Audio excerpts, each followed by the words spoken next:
BlomCast. Turning Points in History. Wendepunkte in der Geschichte. Welcome to the BlomCast, the podcast that looks at turning points in history. I've been doing a little film the last few weeks and hence no podcasts. I hadn't pre-produced any, so everything you get served is fresh from the bakery. But I may have to change that because I'm now writing a book and I want to continue doing BlomCasts. And I am thrilled to welcome today a fellow podcaster and a great historian and one of the foremost Russia experts we have at the moment, Mark Galeotti. Welcome. Oh, good to be here. Mark, I've been following your work quite a lot also because of the Ukraine war, but you also have a podcast with an awful lot of episodes. I saw that today. Congratulations. I think you're pushing for 300 in Moscow's Shadows, which is a real fantastic resource if you want to have any in-depth knowledge of what's happening in Russia. You've also written on Yevgeny Prigozhin about Putin's war, we need to talk about Putin, and you have got an ongoing interest in international crime. Gosh, we've got a lot to talk about. Yes, quite. And of course, the overlaps between these particular topics are always quite striking. Well, they are quite striking. But before we really dig into that, tell me, nobody grows up in Britain thinking I'm going to become a Russia expert and an expert on Russian mafia and crime and government. What did your career look like? How did you become what you are today? Well, I mean, you say nobody, but in some ways that's exactly the case with me. You know, usually people have a particular obsession with Russia. It's because they have some sort of family connection or similar. Look, I'm half Italian, quarter English, quarter Irish, conceived in Sardinia, but born in and raised in London. I don't really have any such connection. The closest I have is that my English grandfather served in the British Expeditionary Force just after World War I during the Russian Civil War. But that wasn't exactly a particularly sort of joyous experience of his, so he didn't really talk about it. No, I mean, I think that, look, I'm a historian of the old school in that I'm interested in the stories. And for me, Russia has always had the best stories, not necessarily the happiest stories, but precisely because of that, because the blood is so much more sanguine and so forth, the heroisms, the sacrifices, the self-sacrifices shine all the more brightly. It really is history writ large. Yeah, absolutely. So I as long as I can remember, I have been obsessed with this country, which after all was at those points, it was still the Soviet Union. First time I traveled there was when I was 15. My mother took me there on the sort of classic in-tourist Moscow and what was then Leningrad sort of 1 week trip. And I did, I read history at Cambridge University, which is one of these very broad sort of survey courses where you don't really get to specialize. Then after a year working at the City of London, simply because I wanted to be sure that I was heading into PhD because that's what I wanted rather than that's what was just safe and familiar, I then went and did my doctorate at the London School of Economics on Russian, or Soviet rather, politics. And really from that, this obsession has continued. But the crime angle, well, I mean, obviously, to a large extent, it probably just simply reflects my own warped moralities. But it's also worth noting that Galeotti, I mean, the Italian word Galeotti, that means convicts. I mean, originally it was galley slaves. So there might be a certain element of sort of predestination there. But it was mainly, I was working on my PhD, which was on the impact of the Soviet war in Afghanistan on the Soviet Union, and trying to do as much work as I could with veterans of that war. And I would try and meet them when they were recently back, and then perhaps a year later, just to see how they were adapting.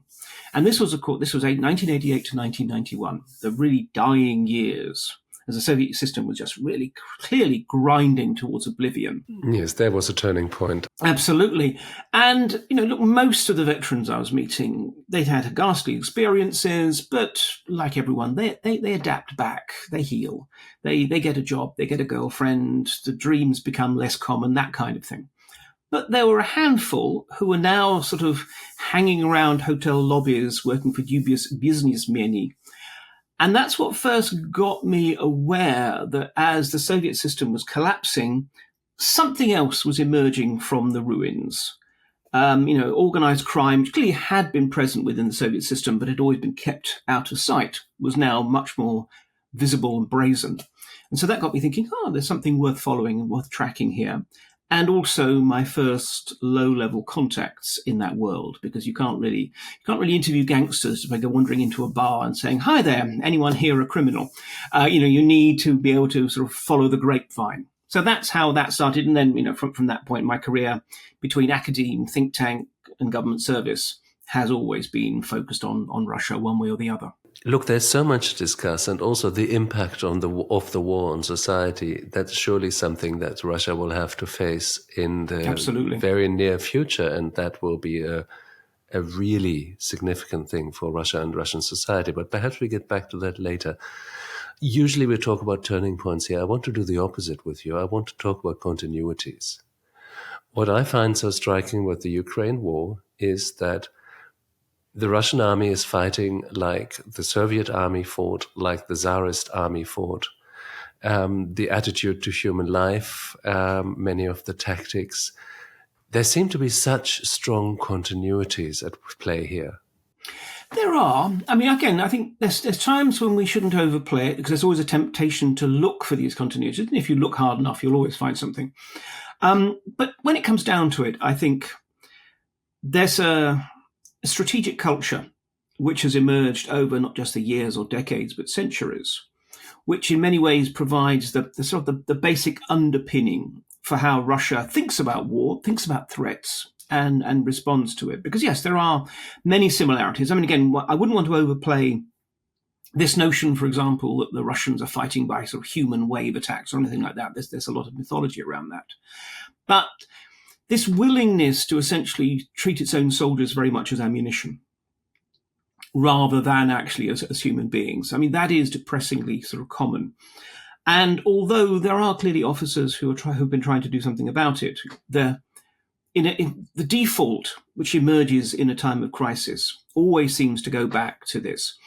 And I think it reflects, obviously, in part, the fact that there is a large manpower pool available, so you can think in those terms in a way that smaller countries have to sort of nurture their soldiers much more. Secondly, that you are in an authoritarian regime which has high levels of information management, so that people back home don't necessarily know or hear about what's going on until after the war, at which point, again, going back to sort of aftermaths, that may well be very disruptive, but from the point of view of the war fighting, it's too late. But there's a third element, which is that I think this war in particular is proving especially brutal, in part because it has some of the characteristics of a civil war. Now, look, I'm not for a moment trying to subscribe to Putin's view that Ukraine doesn't really exist and it's just an appendix of Russia. But there certainly is this perspective amongst many Russians that Ukraine, it's not Russia, but it's not truly foreign. That these are people, our cousins, and they should remain within a certain sort of mainstream. And thus a genuine sense of anger and betrayal, the fact that the Ukrainians are fighting them. And I think that has, in many ways, turbocharged certain characteristics amongst ordinary soldiers, who have often shown phenomenal brutality and gratuitous brutality, but also within the high command, that more or less says, look, this is a war in which we have to not just win, but crush the enemy. And if to do that, we expend our own soldiers and we level cities, then so be it. You speak about information management. That takes me back to 2017 when I was in Moscow to work on a film, and I was on Red Square, and there was a sort of musical performance which surprised me a bit. They had erected a huge stage, and there were maidens in white gowns, and there were noble knights in great cloaks, and there was an orchestra with balalaikas and electric guitars, and they were clearly playing some sort of nationalist panel. And then I got someone to tell me that a very foundational icon, you will know what it was, had come from Kiev. And this was an event together with Kirill and with an emissary of Putin to reaffirm the eternal unity of Ukraine and Russia. And I thought that was, first of all, was excruciating. But secondly, it was also highly interesting because you saw how something was being prepared, how public opinion was being prepared for what may have come next. Yes, I mean, look, it's always difficult because in many ways this clearly was a war that was finally launched without serious preparation. I mean, even in terms of informing the elite. But at the same time, yes, its roots stretch back a long way. I mean, if we look at Putin's own writings and speeches, it's clear that even before he was president, he was talking about the degree to which Ukraine is not a real country and that it's all Lenin's fault, that Lenin essentially stole the territory that then became Eastern Ukraine from Russia to create this artificial Ukrainian Soviet Socialist Republic. So on the one hand, this is a long-held view. And no, Putin is, I wouldn't necessarily say speaking for most Russians, but he's certainly by no means alone in this kind of assumption. And so, yes, I mean, it in some ways, again, with miserable hindsight, one can say that there was no way that Putin, a man who, after all, is obsessed with his historical legacy and how future generations will think of him and put him in the pantheon of the great state-building heroes of the Russian state, Peter the Great, Catherine the Great, and so forth. He wants there to be another Vladimir the Great. So, he could not be the monarch who lets Ukraine go, who lets Ukraine drift away and become part of some Western European combine. But the only question was how and when he was going to do something about it. Was he going to do this by economic and political pressure, which probably, again, in hindsight, would have been more effective, or by military means, and if so, when? Because let's be honest, if he'd actually been planning military means all along, 2014 is when he should have struck, when his forces were at peak readiness, when the Ukrainian state was in near collapse. Well, I mean, Crimea showed how easy it would have been. Absolutely. I mean, obviously, taking all of Ukraine would have been different, but absolutely. But you might say, in terms of picking that moment, 2022 was not the ideal moment, but it was just the moment that Putin decided he was fed up, or for whatever reason, he felt he had to move now because it would only get harder. One always hears from observers that COVID had a lot to do with it, that it hardened Putin's attitudes and perhaps increased his paranoia and made him go to lengths that he wouldn't have gone to before. Yes, I mean, I've wondered whether or not the Ukraine war is in some ways going to turn out to have been the first COVID war, because in this period there was this extraordinary biosecurity bubble that was built around Putin, and I suspect that might mean that he was somehow immunocompromised or couldn't take vaccines or something like that, for whatever reason. Because absolutely, you had to spend 2 weeks under armed guard in a government facility before you could meet him. And then you had to walk through a passageway that was irradiated with ultraviolet and also fogged with anti-germ compounds. And even then, we remember the TV footage. You'd probably be sitting at the end of this comically long table. Enormous table, yes. And of course, people who had real jobs, his prime minister and so forth, they couldn't take a fortnight out just to go and get some face-to-face time with the president. So on the whole, it was the president's own friends and cronies that he was cloistered with. People like Medvedchuk, people who, like him, had this notion that Russia had a glorious tradition and history and destiny, that Ukraine really was being ungrateful, and that something had to be done. So I think, firstly, it led to a hardening of Putin's own views. Secondly, it led to an isolation of Putin. I mean, since then, we saw the circle of people that he actually listened to shrink dramatically. So the kind of people who might have been able to say, Vladimir Vladimirovich, this is not a wise move, were unable to do so. But also, and again, here I'm just playing the worst kind of amateur pop psychologist, but I wonder if also that brought him closer to thinking about mortality and thus his own historic legacy.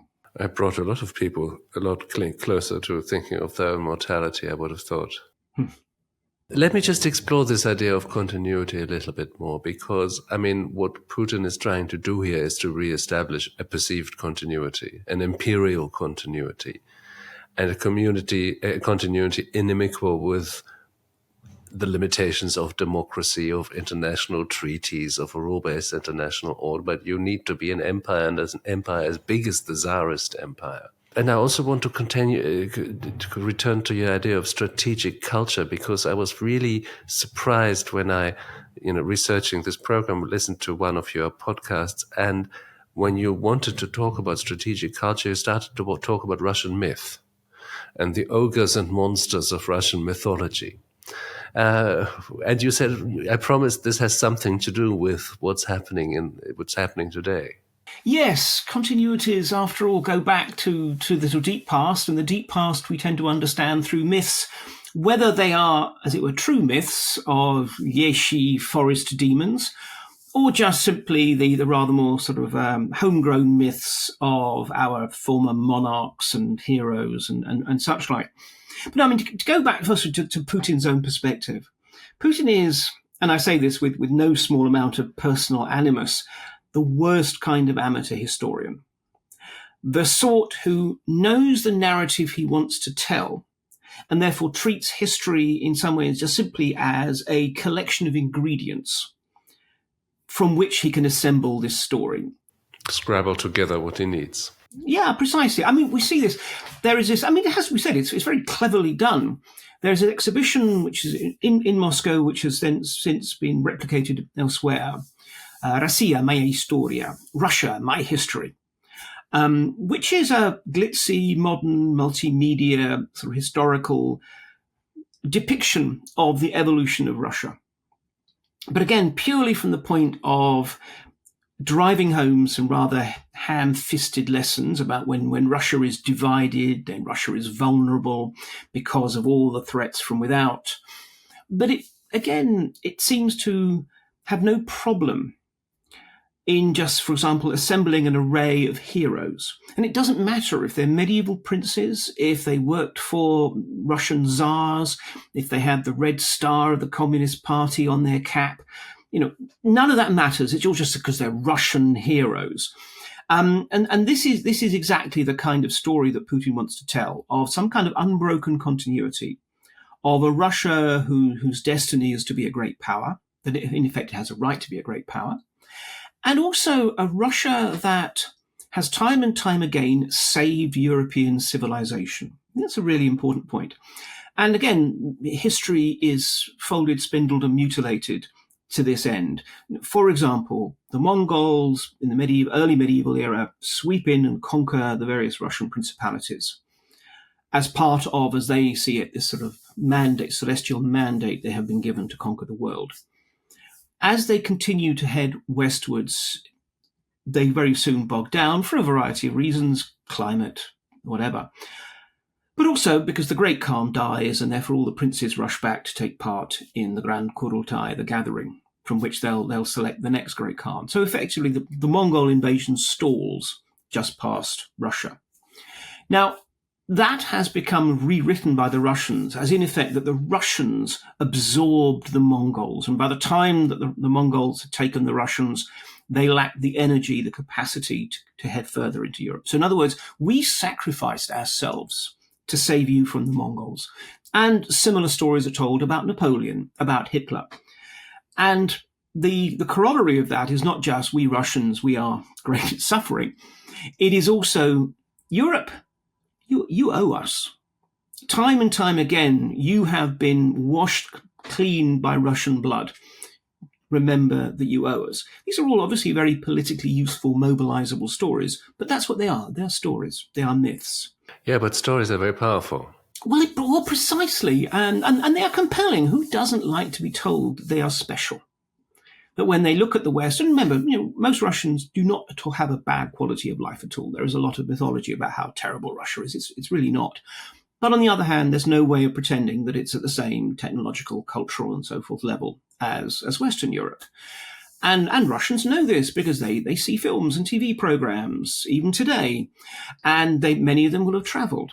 And so there is almost that sense of, well, okay, we may not quite have whether it's the democratic freedoms or just simply the, access to nice gizmos that you Europeans have, but we have something else, and that is our destiny and our glory.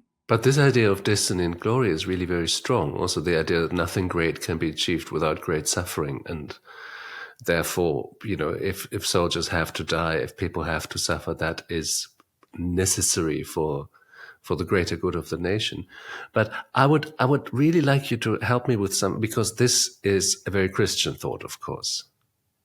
And here we come also to the importance of the Orthodox Church in this whole formation of a worldview. And here's a book I will probably never write, but really would love to. It's called The Three Europes, and it deals with the Protestant, the Catholic, and the Orthodox Europe, and how differently they still function today, although they are now secular states. Can you do anything with this idea, and how would you say that an Orthodox worldview colors this Russian perspective on Europe? Let me start just simply with the physicality of an Orthodox church. You go into an Orthodox church, and usually, it's often glorious with the icons, brightly painted and so forth. And yet, if you're actually there for a religious service, firstly, you're standing. There's no comfortable sitting in the face of God. And secondly, much of the actual religious liturgy is being carried out on the other side of the iconostasis, this great screen that divides the congregation from the priests, from which occasionally they will sort of pop out, perhaps lead some kind of call and response, and then pop back in. So it's at once that you must be uncomfortable during these very, very lengthy religious ceremonies. But also you are separated from, and you don't even get to witness the true mysteries of the religion. And look, again, there's always a danger in trying to kind of draw grand extrapolations. But I can't help but feel that in so many ways encapsulates the kind of essentially political relationship that orthodoxy seeks to encode, which is this idea of precisely, do the masses, do what you're told, and accept that you will have to do so in an uncomfortable way, but also accept that you are locked away from the truths of governance. Surely, you look at the Kremlin today, and the current thinking is nobody knows what's really going on. That's a little bit like life behind the iconostasis, isn't it? Absolutely, absolutely. But the point is, rather than thinking of that as some kind of affront to society, it's being presented as the normal, almost the righteous way of doing things. And you rely on, again, in terms of the role, obviously the Russian Orthodox Church is, as a structure, not every single priest or whatever by all means, but as a structure, I would say it is bought and paid for by the Kremlin. It receives all kinds of huge perks and opportunities. The people who run the Russian Orthodox Church live exceedingly comfortable, well padded lives.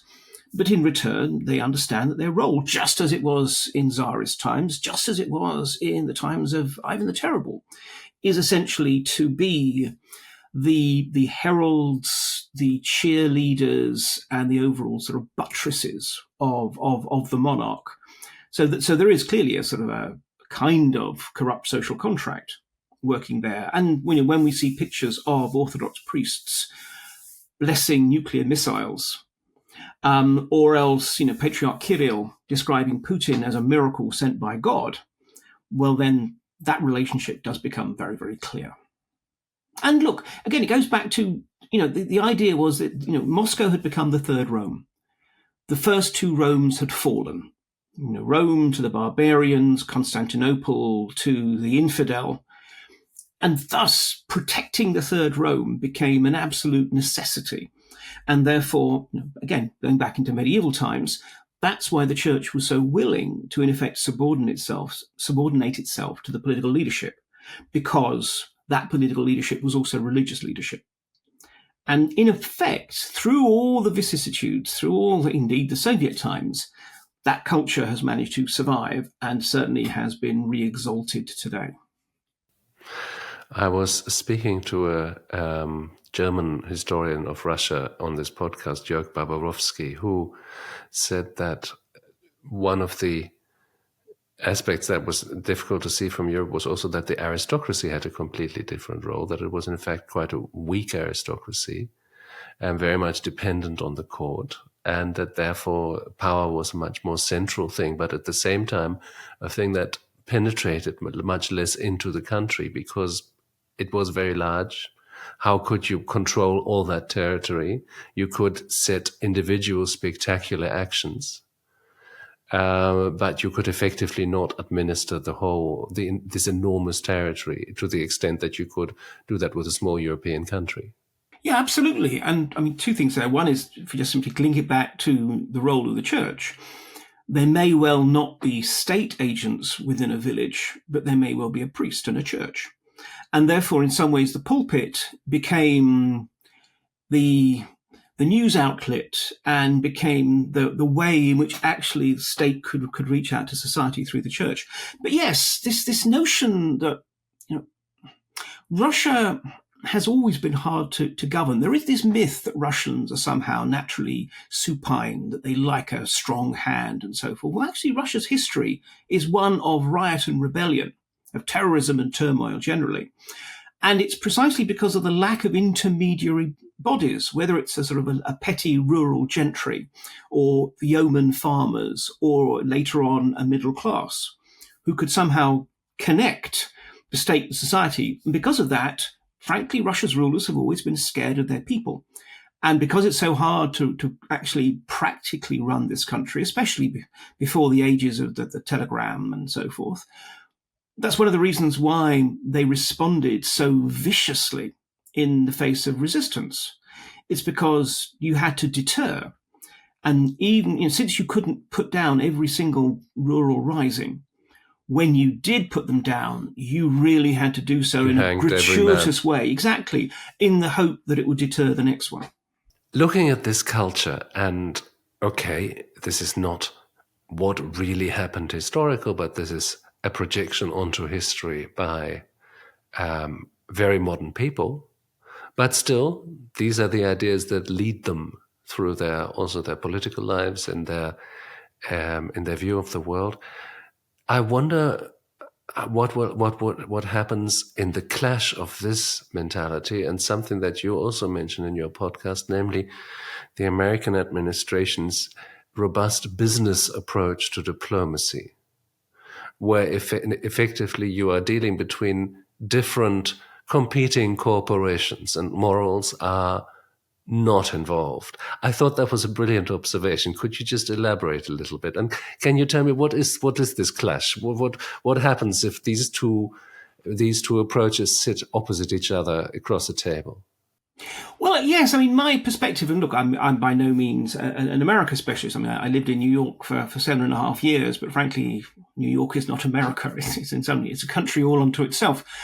But the thing that strikes me, and I think one of the reasons why so much of the criticism of the Trump foreign policy, while entirely justified in terms of its morality and its competence, but nonetheless misses the point, is that, as I said in my podcast, I think that in some ways Trump sees the world in purely business terms. As far as he's concerned, he is the chief executive officer of USA Incorporated. And every other country is in some ways another commercial body, which is on the one hand a business rival, but a business rival with whom one can make deals. And, money has no scent, but it also has no ideology. So from his point of view, what he sees is, well, is a better deal potentially to be struck with, the Russian corporation than, say, the Ukrainian corporation? And is not the EU as a combine essentially a sort of a cartelistic regional monopoly trying to defy my business penetration? I think that's very much the way he sees it. And that's why he frankly doesn't care. He doesn't care about the morality of the Ukraine war. He doesn't really care about international law and justice because that just gets in the way of business. He always talks about all those poor people dying. Yeah, exactly. I mean, there is a certain sort of lonely sentimentalism there, but it doesn't seem to actually affect his policies particularly, any more than it affects his, for example, his approach onto international aid. But when we see that coming up against the Russians in many ways have a diametrically opposed approach, which is that everything is politics. and that even business is really politics or conflict by another means. And from their point of view, the world is essentially one in which there are a handful of great powers, which of course Russia must be considered one, who really get to define how the world is shaped. And the role of all the other countries is they are more like sort of squares on a game board. The only question is who controls them, who gets to define their politics. And this is why, for example, it was so impossible for Putin to accept the idea of Ukraine finding its own way, because he didn't see Ukraine as having agency. It was being lost by one player, Russia, and being gained by another, the West. And so in some ways, these are two parties who I think, well, firstly, I don't think they fully appreciate the other's perspective. But more to the point, they are talking completely different languages, or at least having totally different sort of mindsets. And this is one reason why it seems to work. Mr. Witkoff, unfortunately, without his own translator, yes. Well, yes, quite, in every sense of the word. And so, look, it doesn't mean to say that they can't reach a deal. In some ways, it makes it more likely that they can reach a deal because they are playing for different things. You know, what Putin wants is not something that Trump doesn't want to give him. What Trump wants is not something that Putin wants to give him. Trump wants, for example, some kind of preferential access to trade with Russia and generally investment with Russia in the future for the United States. Russia has no problem with that. He wants access to rare earth minerals in Russia. They're fine with that. The problem is that the deal ultimately also has this pesky interloper, which is actually Ukraine, which isn't happy to simply accept whatever terms Trump is willing to agree. But as I said, I think this is why it's actually so easy for these two powers in some ways to negotiate, is because when it comes down to it, they care about different things.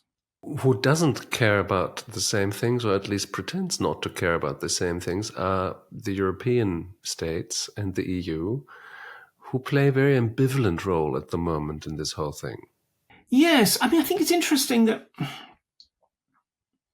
and I say this as an outsider from the EU, but one who didn't necessarily support Brexit and who has lived many years within the EU territories. I can't help thinking the EU doesn't yet know what it wants to be when it grows up. No. That there is talk of the EU as a geopolitical player.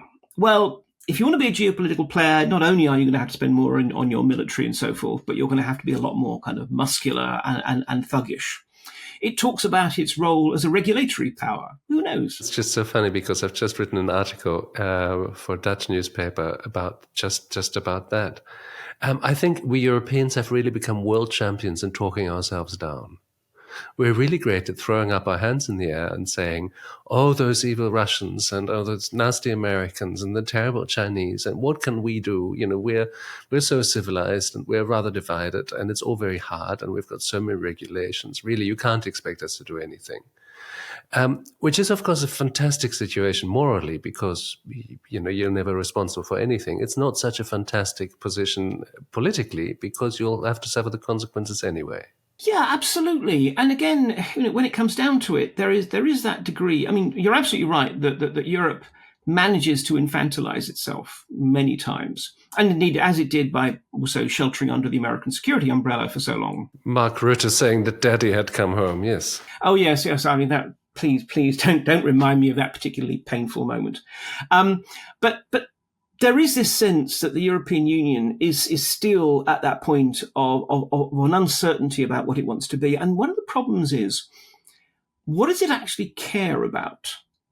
Because it clearly cares about Ukraine and the hardships and the suffering and the breach of international law there, but only up to a point. Not to the point where it really wants to suffer costs, whether that's in terms of European soldiers fighting and dying in the trenches, or whether it's in terms of the huge additional amounts of money that will continue to need to be spent.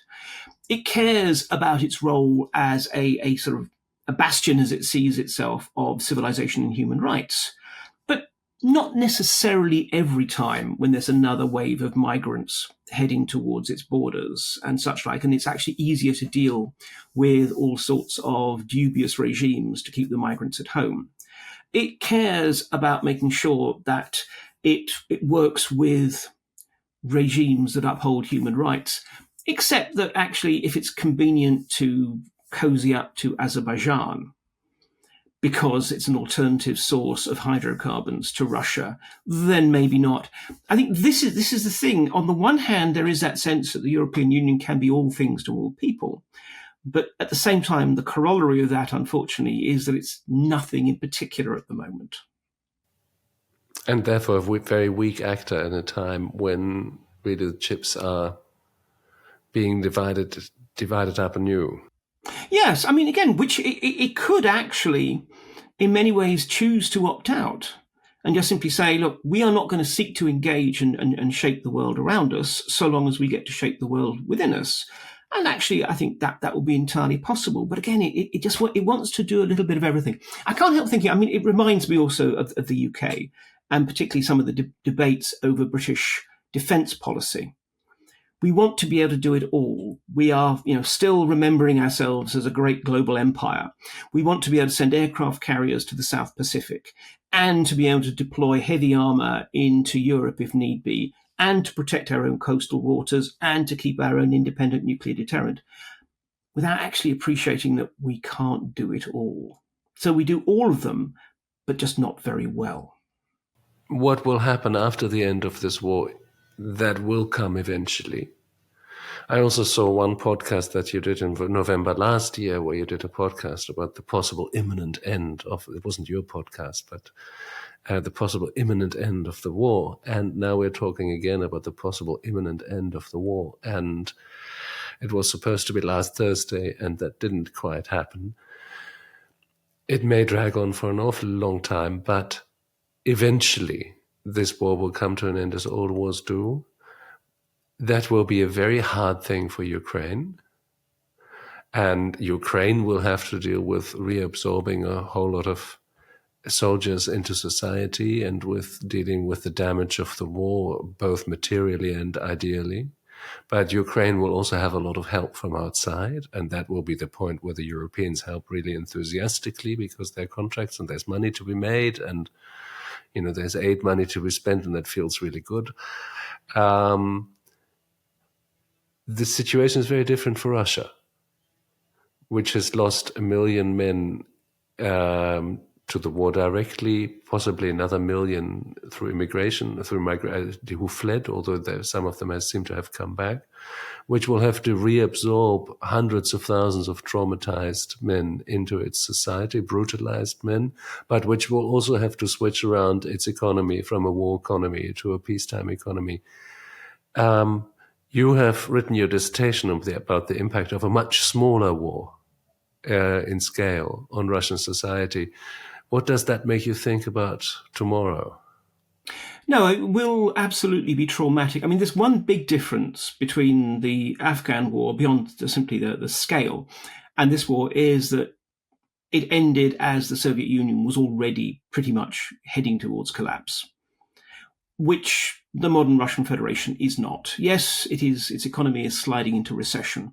Yes, there are all kinds of different pressures, but there is a lot more state capacity available there to deal with it. But nonetheless, absolutely, this will be phenomenally serious. And it's really interesting. Again, one always hesitates to be sort of too sweeping, but there does tend to be a Russian characteristic that they might be sort of aware of problems in advance, but they never quite seem to get round to doing anything about it until those problems hit.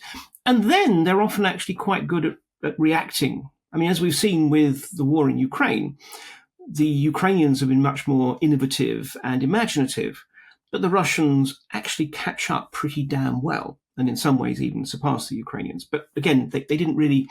They're not very good at predicting the issues ahead of time. Likewise, although there's lots of professionals ranging from police officers to health workers, noting a variety of issues which are going to arise when this huge cohort of, as you say, traumatized, brutalized, and in many ways criminalized veterans come home.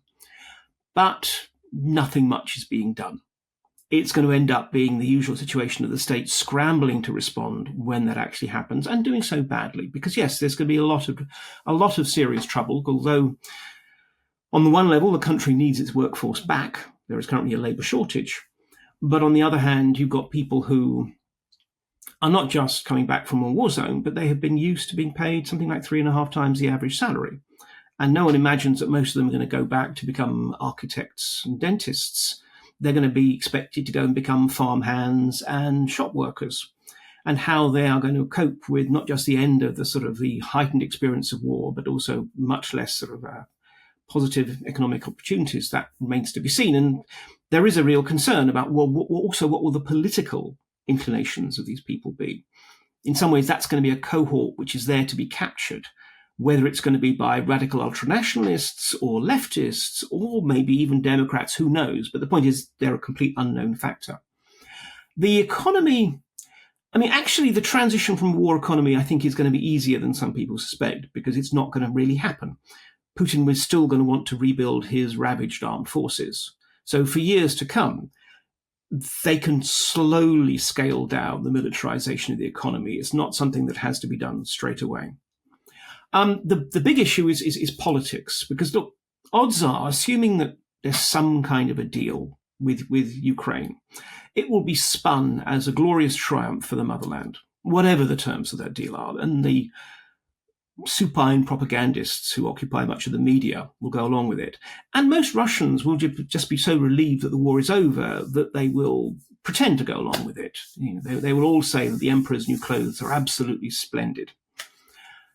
But once the people start coming home, once stories about what's really going on in this war, remember, most soldiers are not being allowed to have leave, let alone actually being allowed to just simply end their contracts. They signed contracts for the duration of the special military operation.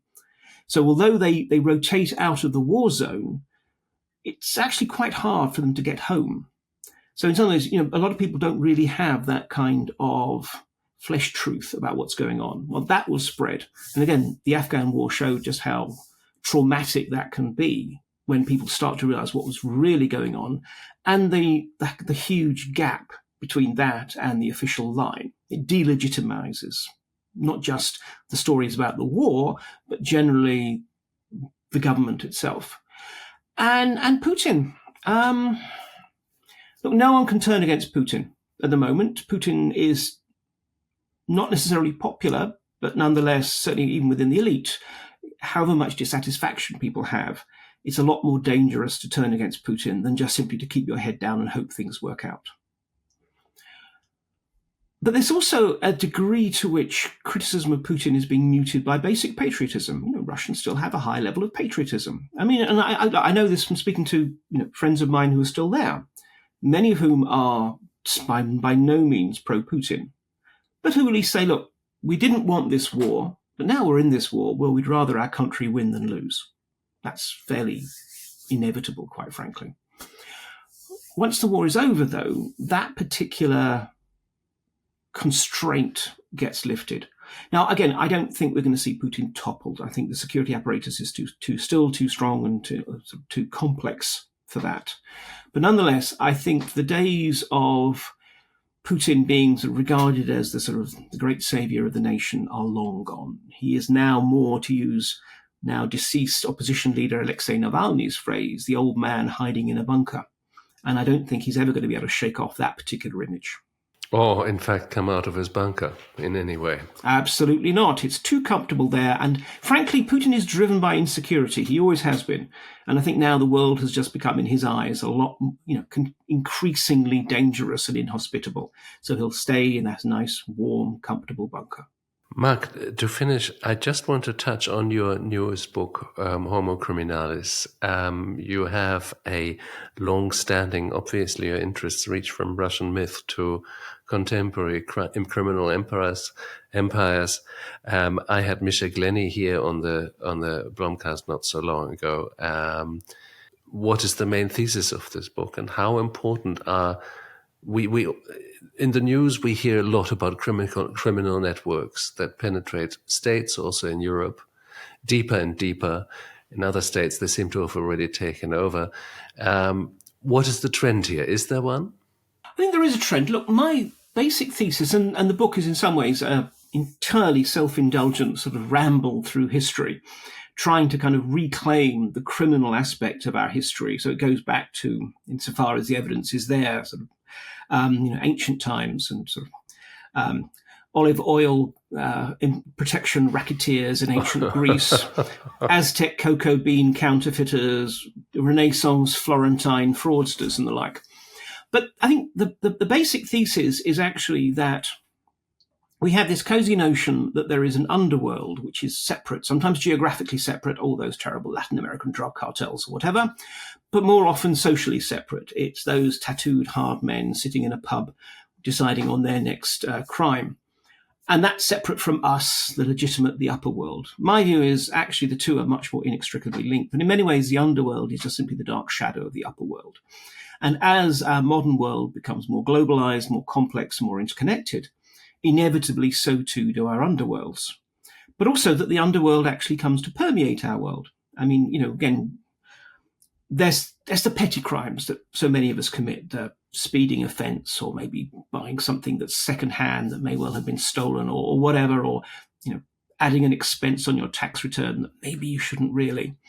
But even if we think more generally, our financial systems are just so thoroughly interpenetrated with dirty money that it's impossible now to actually separate it. And quite frankly, if one goes back to the 2008 financial crisis, actually it was drug money that saved us all in the first few days, because it was a liquidity crisis in many ways. There just wasn't enough money moving around.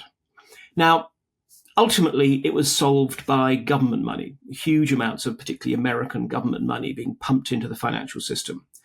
But right at the beginning, before governments could get their acts together, it was actually in many ways drug cartels that had a huge amount of money that they could not get into the legitimate system, that used this as an opportunity to do so. And that provided some early sort of lubrication for the gears of the global financial system. So in many ways, they saved us. So that they didn't get stuck and burn. Well, thank you, drug cartels. Yes. How jolly decent of you. Exactly. It's the same way as actually, often in Japan, we've had a couple of terrible sort of earthquake incidents, and it's the Yakuza, the organized crime gangs, which are the first to provide aid. Again, the government can provide more in due course, but the Yakuza, most gangsters, they can move faster. And the Yakuza provided aid literally marked as being provided by the Yakuza because they wanted to shore up their own legitimacy within society. But anyway, so our financial systems are full of dirty money. Our buildings may well be built on foundations of stolen sand, sucked up illegally from beaches and rivers in Africa, in India, in China. Our furniture may well actually be made of illegally logged timber, which has been laundered in effect before it ends up in some high street showroom. These are sounding trivial examples, but they are extents to which actually our modern world is interpenetrated by criminality. And we define crime by definition because we set laws, we make certain things criminal. And every time we do that, every time we tax something, every time we ban something, we create criminal opportunities. Whether it's in terms of, for example, when Europe banned CFC gases because they are very dangerous for the ozone layer, well, actually, we created criminal markets for disposing of old fridges, or indeed providing CFCs for people who didn't want to change over all their refrigerators. So much so that at one point, in terms of profit to risk, apparently CFCs were preferable to drugs because you can make more money a lot more easily. So I think the central thesis is I'm trying to actually bring back an understanding of the degree to which crime is an integral part of how our societies emerge. And that doesn't mean to say that we should give in to criminals or anything like that, but it rather says we should always be considering how everything we do has a criminal dimension, can create criminal opportunities, and affects and is affected by the underworld. And so basically we must remember the gangsters are always with us. That's a cheery little thought. But, what is really striking is the impact of globalization on organized crime. Organized crime that used to be a lot more regional, a lot more small scale, but that has really turned these criminal empires into global empires very often. And global empires not with only with a lot of money, but also with a lot of power. I mean, I do a bit of work in Colombia, and that is a state that is effectively a hostage to the production and transport of cocaine. I do think Colombia's best chance to come to peace is a synthetic alternative to cocaine. But, you do find that more than before globalization, crime really controls politics to an extent that we haven't seen before. Is that true? Yes, and even globalization in, shall we say, its earlier incarnations. If one thinks of piracy, for example, piracy was a genuinely global phenomenon, and one in which state-sponsored often? Well, often state-sponsored through privateers, but also elite-sponsored, in that actually, if one looks at who were the investors in many pirate operations, it was the great and the good of, well, obviously Britain, where else? But also other countries, the Dutch, the Spanish, and so forth. Again, it was actually something that connected the very highest figures within society with the very lowest. But in many ways, you talk about criminal empires, and absolutely they exist. But what's, I think, even more striking are criminal markets, that we have criminal economies which are truly globalized these days. You can find some street corner seller of heroin who has never traveled outside the country, doesn't even own a passport. But if you look, well, okay, where has that heroin come from? It may well have been trafficked from Afghanistan via Iran and Turkey. And the money that he paid for his small amount of heroin, which goes to, in due course, to a wholesaler, well, that probably gets laundered by being pinged in virtual form around the world multiple times from one bank and one jurisdiction to the other. So, even the pettiest, meanest criminal, who one would not think of as an organized crime figure, really, but nonetheless it fits within an organized, globalized criminal set of markets. And this is the problem we also see with cybercrime, is that law is still a national issue. Yes, there's coordination and such like, but basically speaking, courts, laws, police forces are all national bodies. And they're trying to operate in a time when crime is increasingly transnational. And yes, they can have all kinds of successes, and we've seen also all sorts of ways in which cooperation still happens. I mean, even with the Russians, on the whole, law enforcement cooperation has collapsed with the Russians, except in some cases to do with terrorism and paedophilia. So, even in some extreme cases, across boundaries, the same way as, back in the 70s and 80s, Israel quietly had law enforcement cooperation with Arab states that were committed to its destruction, because there were some times when it was sort of in their common interests. So, states can try and manage, but it's always through workarounds and often informal dealings, rather than actually being able to take on the global sort of criminal markets in their own spheres. And the fringe between legitimate and illegitimate power are far more permeable than we may understand and realize. Well, look, crime is essential to state building. I mean, if one looks, obviously this is particularly, again, part of the book is very much looking at how banditry, in a way, leads to state building. But even if one looks at the world today, when we see state collapse, who is it who ends up filling that vacuum? Essentially, it's bandits, warlords, criminals, the most successful, lucky and far-sighted of which may well in due course constitute the state. Afghanistan, Sudan, places like that, Somalia. This is who is emerging to fill the power vacuum. Or Brazil, in fact, or southern Italy with the mafia, when these, or the Hamas in Gaza, which were the state within the state. Absolutely, you find these enclaves, where basically power lies. I mean, in the book, I talk about once going on a ride-along with New Jersey state troopers into a part of Newark, New Jersey, which is a particularly rough territory. And, for a brief period, the street in question was controlled by the state, because the state had a lot of men with guns there and were carrying out an arrest warrant. But everyone knew that within an hour or two or three, all those men would have to go somewhere else because there were other issues that they needed to deal with. And at that point, the street returned to the control of the local gangs. Essentially, the gangs were the state there. When you were writing that book, were you at any point really discouraged by thinking, whatever I do, whatever I touched, I'm part of this world, whether I want it or not, and there is effectively no legitimate world of leading a decent life left, because the clothes I have on my back and the chair I sit on are all the products of criminal enterprises, and I may not even know about it? Thoughts of Russianist, to kind of link it back to that.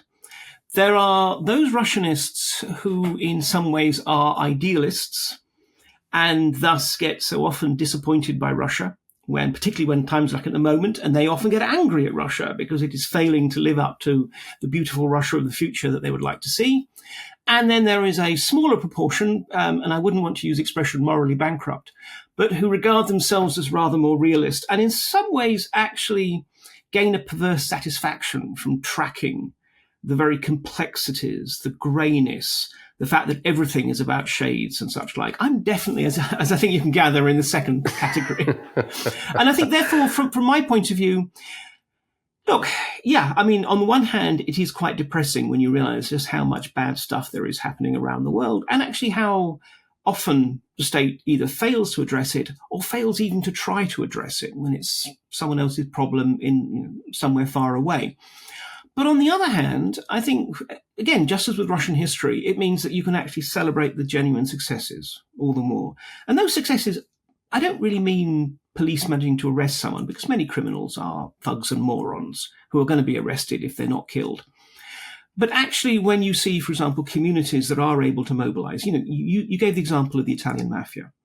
When, after the particularly brazen murders of investigative magistrates, judges Falcone and Borsellino, you had this national wave of outrage that essentially forced the ruling Christian Democrat Party, which was, I hesitate to call the political wing of the mafia, but let's just simply say closely connected with it.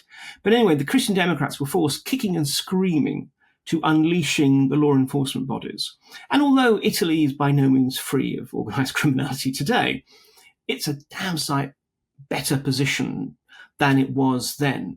It is possible. People are still I'm always amazed by the fact that people wanted to be investigative magistrates in Italy in the bad old days, which meant that you might end up, again, having to live, you and your family, in a bunker. I once was given a lift by a magistrate in Rome, and then realizing that this was a bad move when I got into his car and had to use both hands to close the door because it was so heavily armored, and realizing that we had a police car outrider in front and behind. But people were still willing to live that life just in order to try and bring that kind of morality back. I remember going to a wedding in Sicily of a judge who was a friend of Falcone's, and having not only the wedding party, but also the soldiers with machine guns around us who were making sure that it was a nice wedding party. Mark Galeotti, listen, it was an absolute pleasure speaking to you. Likewise. I would have lots more questions, but perhaps another time. Anyway, it was illuminating and sparkling, and thank you so much for your time. I know that you're exceptionally busy these days because everybody wants to know about another round of failed peace negotiation, but thank you for making the time to be here. My very great pleasure. It's been very interesting. And thank you all for listening, and subscribe if you haven't yet, and tell everyone about this fantastic podcast. We've got great plans, and I'm looking forward to seeing you next time. Until then, bye-bye.